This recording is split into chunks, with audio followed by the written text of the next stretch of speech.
পহেলা বৈশাখে বরণ করে নিতে ব্যাপক প্রস্তুতি নিচ্ছে রাজশাহী বিশ্ববিদ্যালয়। প্রস্তুতিতে ব্যস্ত চারুকলাও। উৎসব জুড়ে গ্রামীণ জীবন, আবহমান বাংলার নানা দিক তুলে আনার প্রয়াস আয়োজকদের। এই বিষয়ে জানাতে রাজশাহী বিশ্ববিদ্যালয়ের চারুকলা থেকে বিস্তারিত জানিয়েছেন সহকর্মী বুলবুল হাবিব। প্রতি বছরের ন্যায় এবারও রাজশাহী বিশ্ববিদ্যালয়ের চারুকলা অনুষদ মঙ্গল শোভাযাত্রার ব্যাপক প্রস্তুতি নিচ্ছে। আমরা দেখেছি যে রাজশাহী বিশ্ববিদ্যালয়ের চারুকলা অনুষদে যেসব শিক্ষার্থীরা রয়েছেন তারা কিন্তু কাজ করছেন।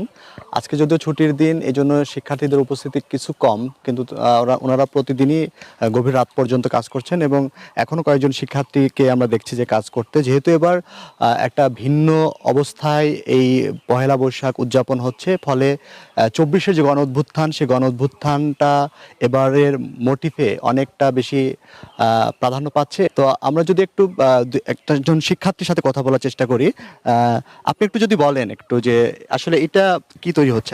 আসলে এটা হচ্ছে শখের আড়ি করা হচ্ছে।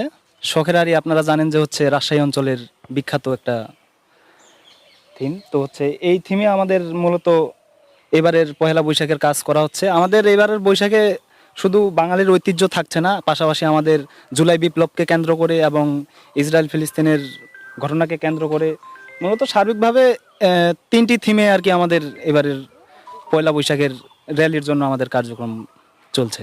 ধন্যবাদ।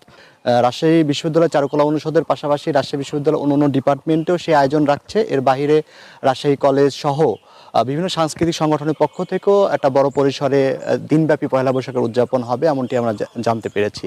তো এই ছিল এখান থেকে, যেহেতু পয়লা বৈশাখের যে উদযাপনের যে প্রস্তুতি চলছে তার খবর।